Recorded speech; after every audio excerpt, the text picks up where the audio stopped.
এ প্রাণ বড়ে শুধু তুমি, নেই কোনো ভয় দিতা সংশয়, তুমি আমার রব।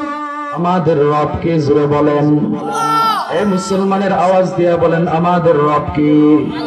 হায়াতের মালিক কে? মৌতের মালিক কে? রিজিকের মালিক কে? সুখে রাখার মালিক কে? দুঃখে রাখার মালিক কে? সন্তান দেওয়ার মালিক কে? না দেওয়ার মালিক কে? সর্বাবস্থায় প্রশংসা করব কার? জোরে বলেন। আরে শিবপুরের বাবাজি, রে পর্দার মা গো, দুনিয়ার মধ্যে তুমি আমি আসলাম, এমনি এমনি আসতে পারি নাই। আমার দয়ার আল্লাহ দুনিয়ার মধ্যে তোমাকে আমাকে পাঠাইছে। কেন পাঠাইছে? দুনিয়ার মধ্যে সৃষ্টি করার আগে, পাঠানোর আগে আমার দয়ার আল্লাহ তোমাকে আমাকে বানানোর জন্য। যখন ফেরেশতা নিযুক্ত করলো, ফেরেশতাগুলা আমার মালিককে ডাক দিয়ে বলে, আল্লাহ আপনার বান্দার হাত একটা হবে নাকি দুইটা হবে? আপনার বান্দার পা একটা হবে নাকি দুইটা হবে? আপনার বান্দা কানা হবে নাকি ভালো হবে? আমার মালিক ডাক দিয়ে বলে, ফেরেশতার দল, লৌহে মাহফুজের বডির দিকে তাকাইয়া দেখ, আমি আল্লাহ আমার বান্দার চিত্র আঁকা রাখছি।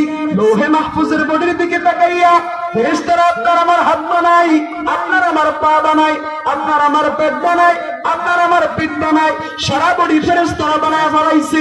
যখন নাকি চেহারা বানানোর জন্য হাতটা লাগাইবে রে, আমার দয়ার আল্লাহ ডাক দিয়া বলে, ফেরেশতারা থাম, আমি আল্লাহর হুকুমে আমার বান্দার সারা বডি তোমরা বানাইছো।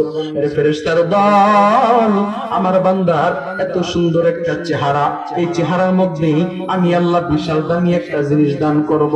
ফেরেশতা ডাক দিয়া বলে, আল্লাহ কি এমন দামি জিনিস আপনি আপনার বান্দার চেহারার মধ্যে দান করবেন? আমার আল্লাহ ডাক দিয়া বলে, ফেরেশতার দল, আমার বান্দার এই চেহারার মধ্যে এত দামি একটা কপাল, দুনিয়ার মধ্যে আমার বান্দা বান্দিগুলোকে পাঠানোর পর আমার তামাম দুনিয়ার সৃষ্টিকুল যখন নীরব হয়ে যাবে, ঘুমায় যাবে রে, গভীর রাত্রে পুষ্মায় আমার শীতের মধ্যে আমার মুমিন বান্দা বান্দিগুলো ঠান্ডা পানি দিয়ে ওযু বানাইয়া সিজদার মধ্যে যাইয়া আমি আল্লাহকে আল্লাহ বলে ডাকবে, আমি আল্লাহর কাছে ক্ষমা চাইবে, কান্নাকাটি করবে। আরে ফেরেশতার দল, এই কপালটা কম দামি কপাল না বড় দামি কপাল? এ ফেরেশতার দল, এই কপালটা বড় দামি কপাল। আমি আল্লাহর হুকুমে আমার বান্দার সারা বডি তোমরা বানাইছো, এখন নাকি মুখটা বানানোর জন্য হাত লাগাইছো। না রে ফেরেশতার দল, থাম, আমি দয়ার আল্লাহ আমার বান্দার সুন্দর একটা চেহারা, মাথা নামক মেমরি, এত দামি কপাল, আমি আল্লাহ, আমি দয়ার আল্লাহ আমার কুদরতি হাত দিয়া বানায় দিব। আওয়াজ দিয়া বলেন সুবহানাল্লাহ।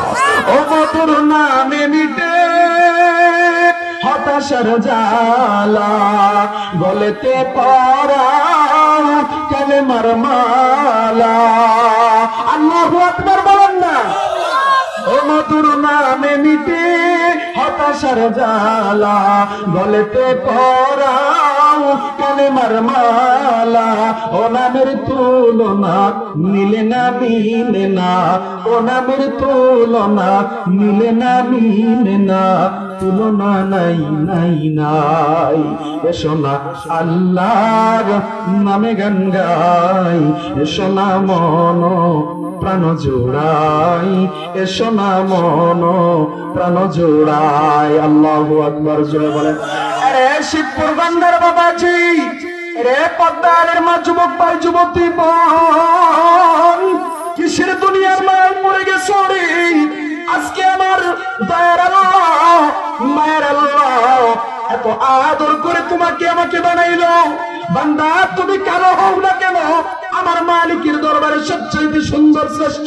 বান্দা তুমি সুন্দর হও না কেন, আমার মালিকের দরবারে সবচেয়ে সুন্দর শ্রেষ্ঠ তুমি।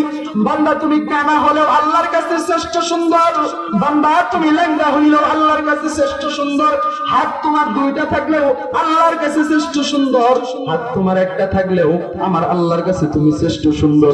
এত সুন্দর করে শ্রেষ্ঠত্ব দান করে আমার আল্লাহ এই বান্দা বান্দি গুলোকে দুনিয়ার জমিনের মধ্যে পাঠাইলো। দুনিয়ার মধ্যে বান্দা বান্দি গুলো আসিয়া যখন ওই যে আজকে যেভাবে জান্নাতের বাগান সাজায় আপনারা বসছেন, কিছুক্ষণ আগে জিকিরের কথা বললাম, আমার দয়ার আল্লাহ সৃষ্টি করে মানুষ জাতিগুলোকে পাঠিয়ে দিছে।